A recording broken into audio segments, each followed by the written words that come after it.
everyone. I am Romy Drucker, the Director of the Education Program at the Walton Family Foundation, and I am thrilled to be here today with Katie Jenner, Indiana Secretary of Education. Secretary Jenner, thank you so much for joining us to talk about you and your leadership and your work on behalf of students in Indiana. Thank you, Romy, for the opportunity to be here today. I want to start with a question about your own leadership journey. At the Walton Family Foundation, we support leaders at every level of the education system, and you've served in a variety of different roles. How did you get to become the secretary? Yeah, so it's interesting when I reflect back. Of course, my path includes having been a CTE teacher, taught entrepreneurship and business law and Microsoft Office certification courses when that was a real need. Now it's shifted to other certification courses. I was a school leader at the middle school and the high school level, a district leader, worked at Ivy Tech Community College, which is, of course, our nation's largest accredited community college system. It's scaled across the state of Indiana, which is very convenient when you're doing some very system level work. But I worked there as the vice president of K-12, really focused on blurring the lines between K-12 higher ed and workforce.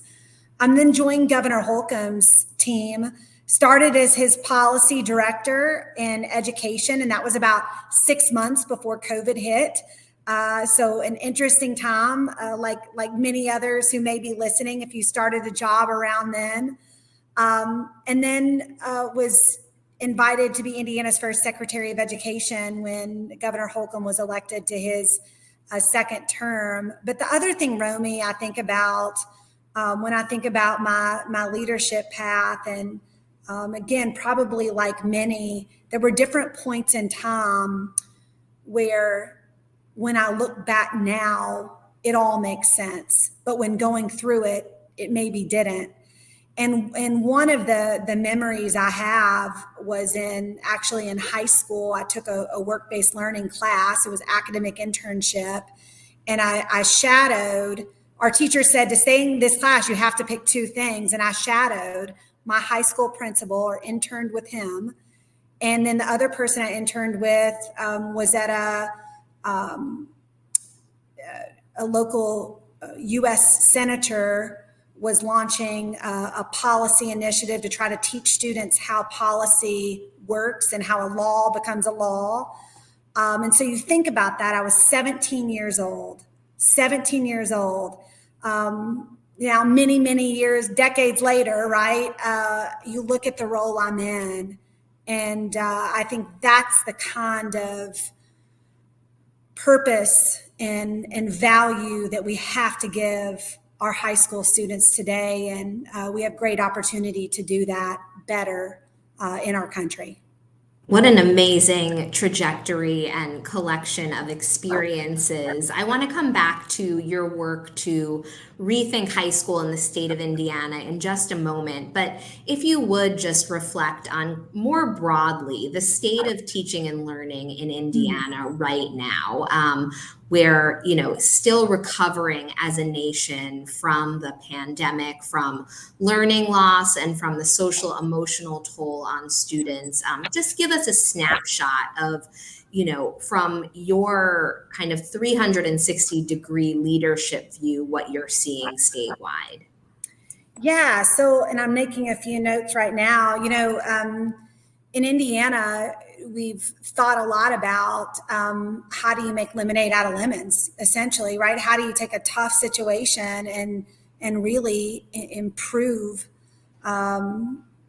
because of it? And so I'll mention a few topics here. Of course, this is a sampling, not a full list, but one of the things that we are very focused in our state is, and I know other states are as well, but science of reading and the reading focus. In Indiana, we had been had a decade of decline. So COVID exacerbated that, sure, but I think it forced the conversation about, wait a second, we were in decline before COVID even hit.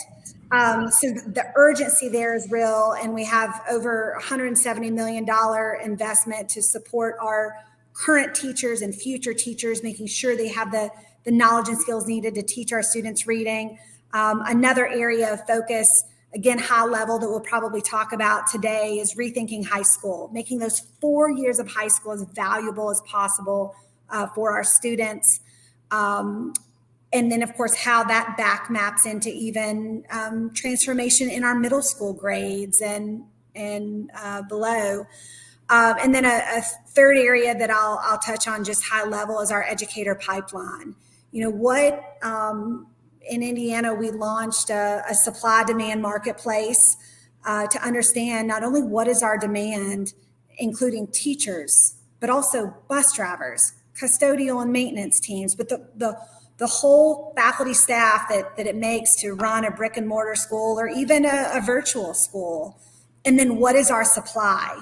So our supply could be in a number of different educator preparation programs or certification programs, and really being honest about connecting our supply with our demand and triaging, not everywhere, but triaging it for exactly what we need.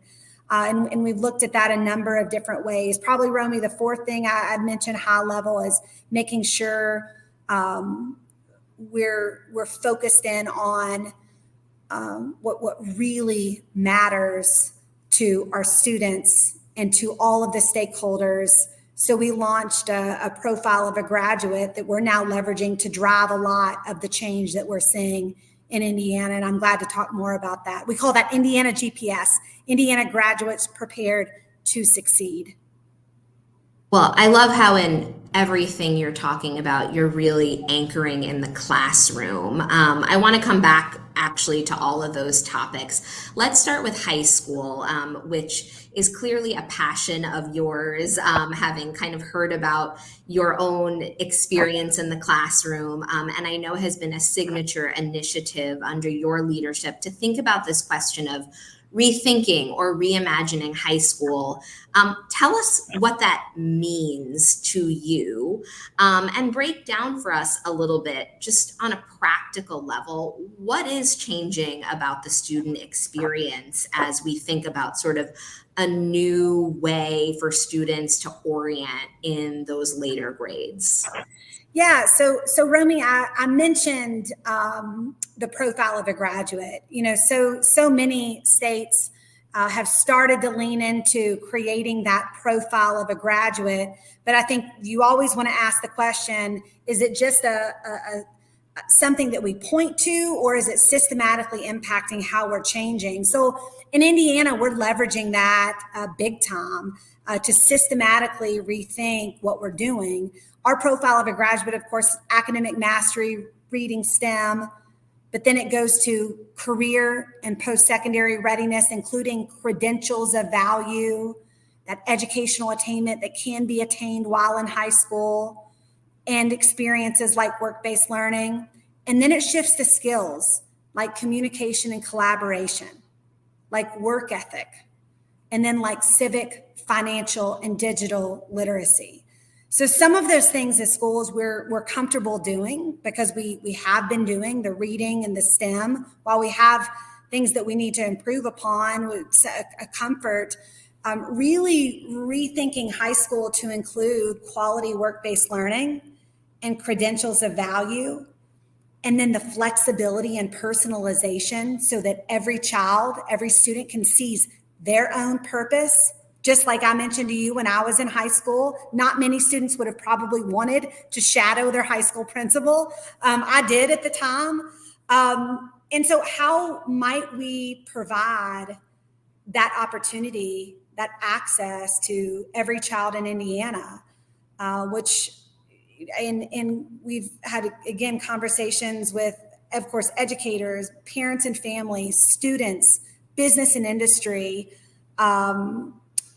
who have all really come to the table to help us think about what could that look like in the future.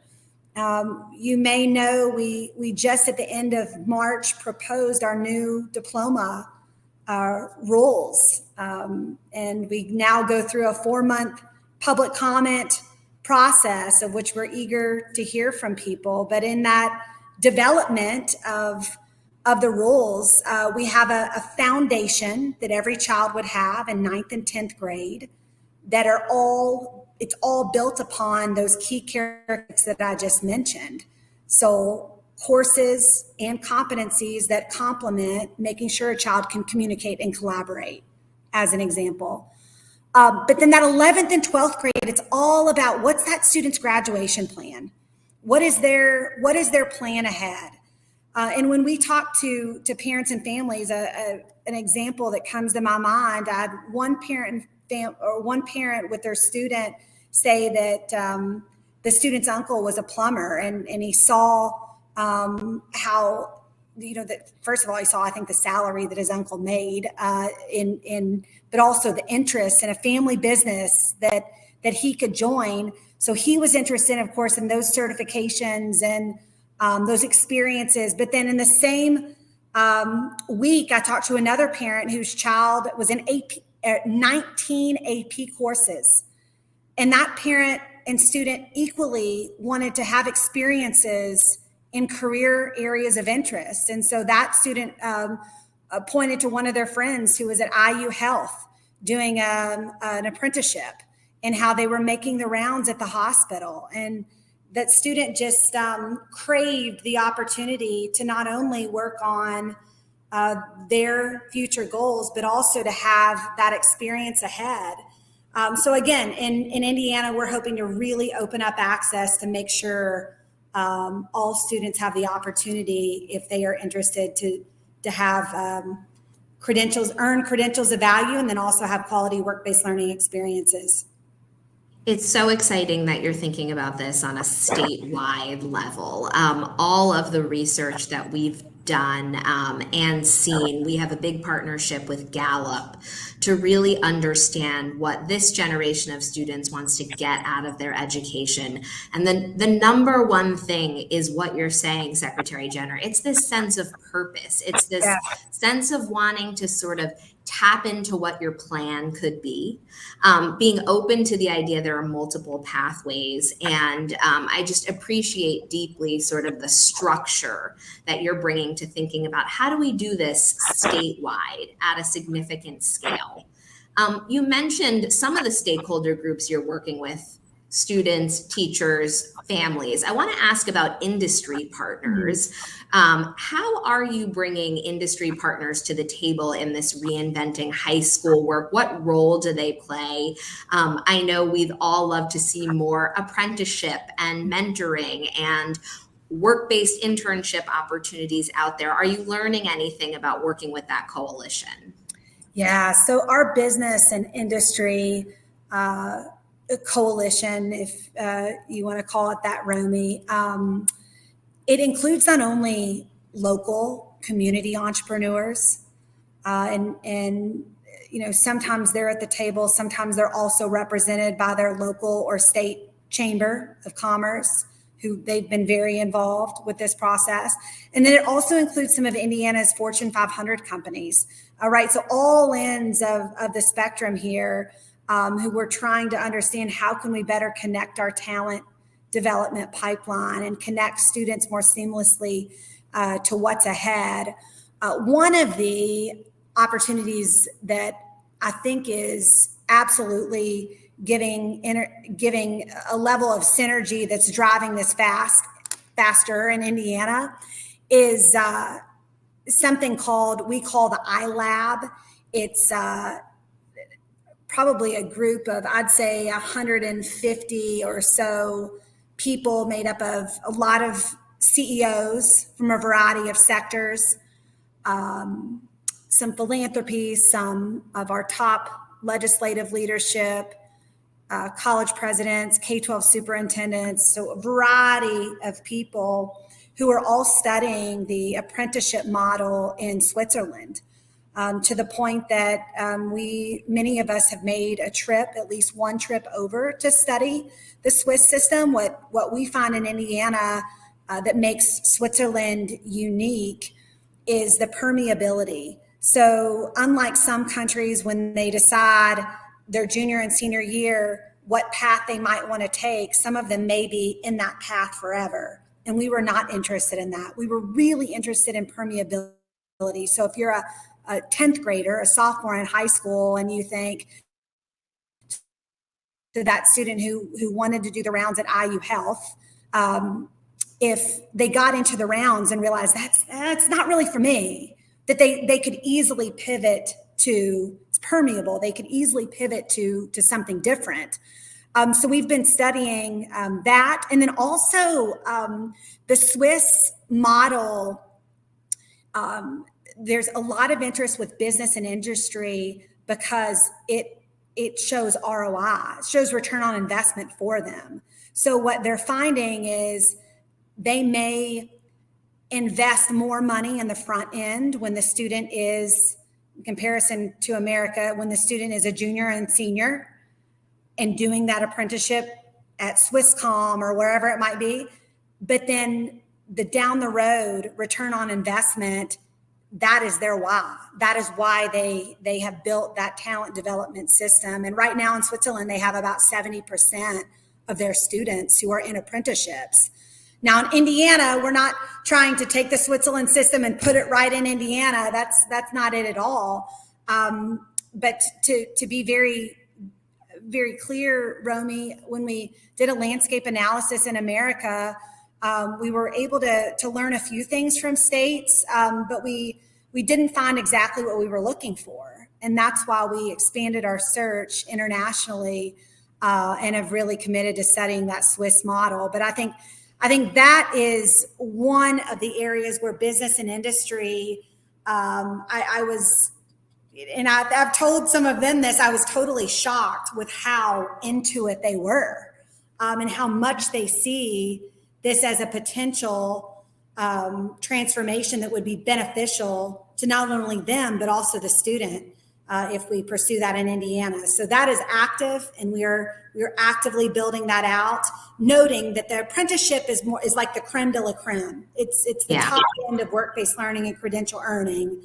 And we will have an on-ramp with our Diploma Plus into other types of work-based learning and credentials. But it's an exciting time, and it's not one single person or one single group that's, pushing that massive boulder up the steep mountain of change, but it is a lot of hands pushing the boulder, which is, again, why we've been able to move more quickly.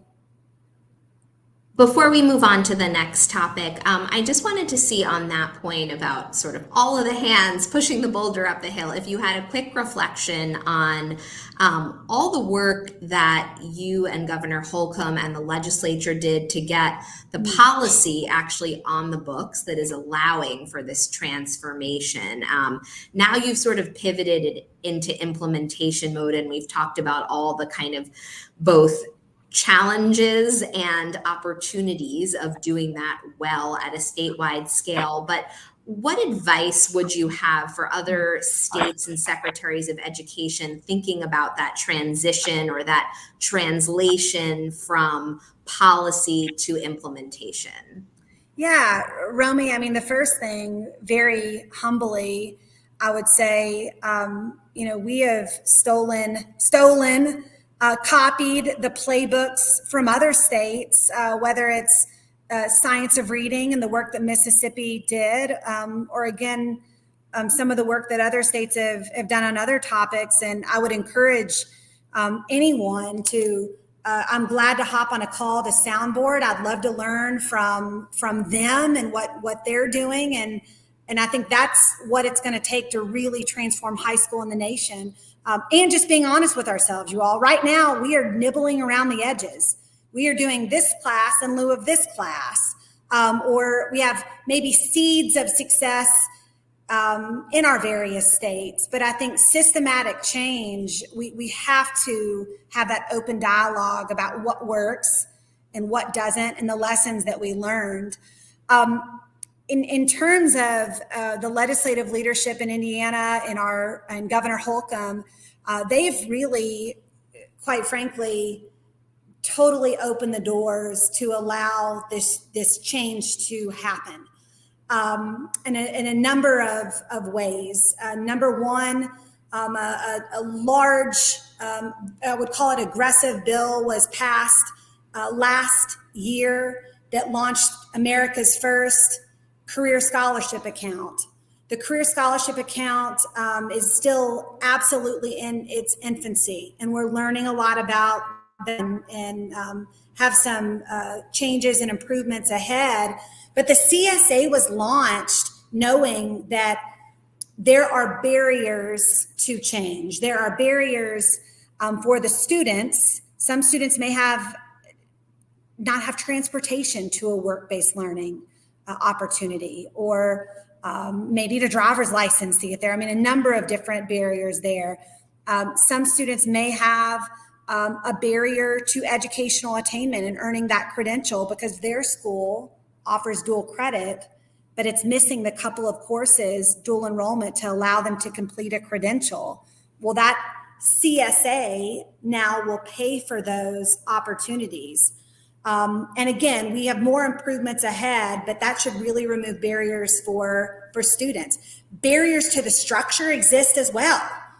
Some of the barriers are of our own doing, like all the requirements that we have for diplomas. I mean, the reality is if we were to step into a coffee shop or church or Walmart, you name the location, and you look around, there's a person between the age of 16 and 99, and you ask them, hey, what courses did you take in high school?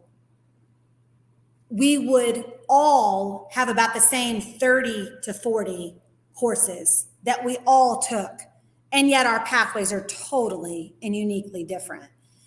And so just acknowledging that, and part of the law required, which it gave me a lot of cover, it requires the State Board of Ed and the department to totally redo high school diplomas by December of 2024. And then we raised our hand to the General Assembly and said, hey, the State Board of Ed is ready to rule make. We will absolutely do that. But remember, within our current statute, and most states have this, there's a lot of other requirements tied to different diplomas. So they allowed us to sunset all of that in order to have an open page, a blank page to rule make. And that is truly, I credit, quite frankly, the trust of our General Assembly leadership and our governor to go forth and build it.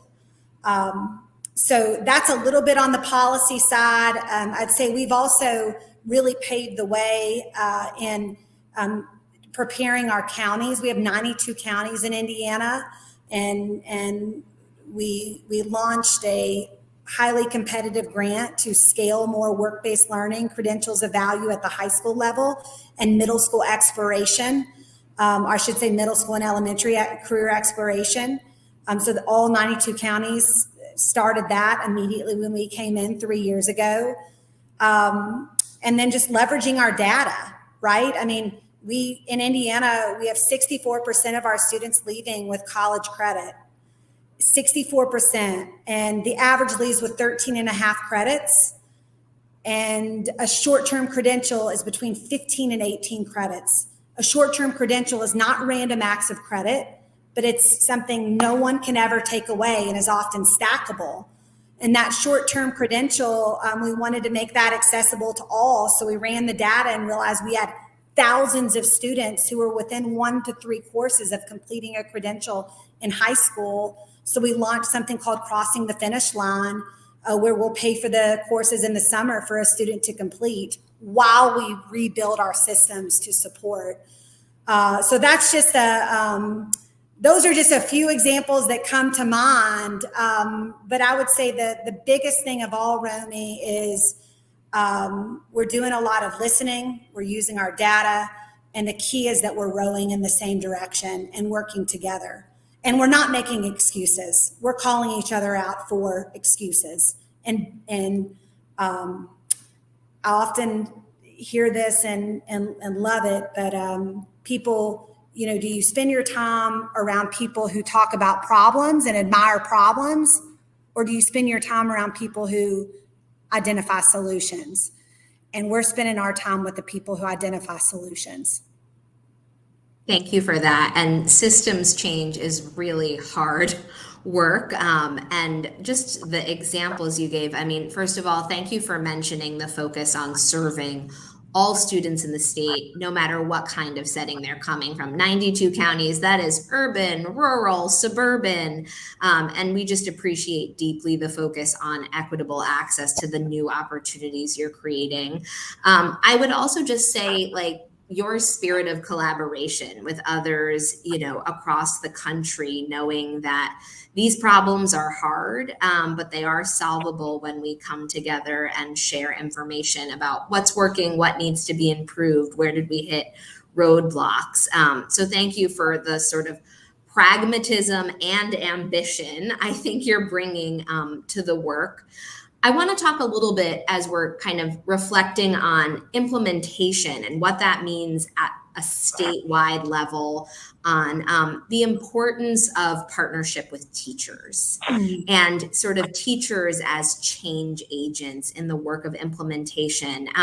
We talked a lot about high school. You can stick there, but we can also talk about some of the work you're doing on the science of reading or just general supports to help educators be as effective and supportive of students as possible. And from your seat, what are the levers of change? What are the tools in your toolkit to support teachers as you think about the importance of raising the bar for students at every level right now? Yeah. So, Romy, I appreciate the question because our teachers are central to and key for anything that we would drive to impact our students. Right, they're doing the work, and so I'll give you a couple examples. One is out of elementary school when we talked about the science of reading and learned from our friends in Mississippi that it's all about making sure we get the supports, tools in the hands of teachers, which quite frankly is a lot in the form of training. So we have $170 million investment that is all about giving support through literacy cadres, where we have people in the schools and many schools throughout the state working with teachers every day, working to understand the student data and making sure we're moving the needle. We also are working simultaneously with our educator prep colleges. And the reality is we need our teachers to come out of college ready to go, because most of them start immediately with a classroom of students. And we have varying levels of preparation right now. So we have to improve in making sure that our teachers are ready immediately and that the supports are there. And then and the third piece I'll add is I was just thinking as you were asking the question, I got a text this weekend. It's Easter weekend, right? And or depending on what you celebrate.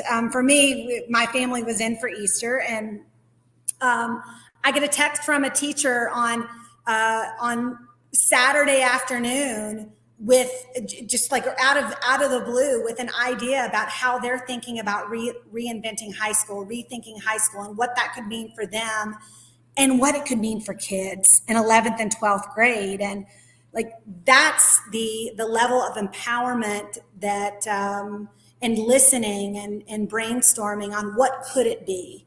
Like, let's get out of our old structural, here's how it's always been for the past 100 years, and let's acknowledge what could it be if kids are number one and we're trying to best prepare them for the world ahead with those key characteristics in mind that are profile of a graduate, right? How might this look?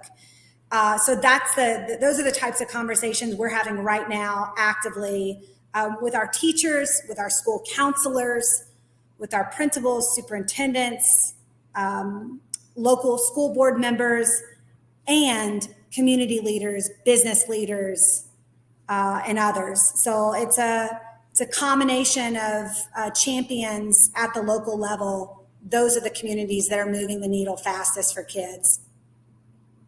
Thank you for sharing that anecdote about a teacher texting you. I think it really speaks to the kind of leader you are, open to ideas from everywhere. And this idea that we need teachers and families and students as partners in the work of shaping and co-creating solutions is something I know you feel we have to kind of hold central to the work we do.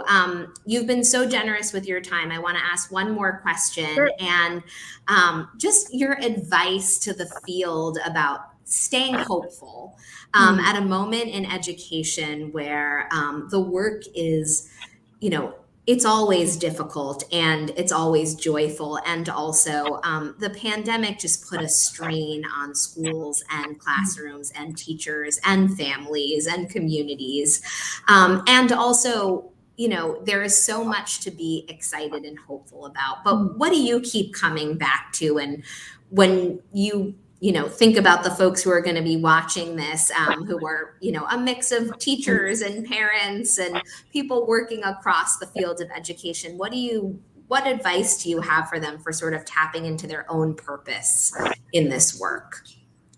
I mean, so I'll give you one of my prime look-fors when I'm having these exact conversations in Indiana schools. That's my favorite place to be, by the way, Romy. Mine too. seeing it live in action. But I always am drawn to those teachers who approach,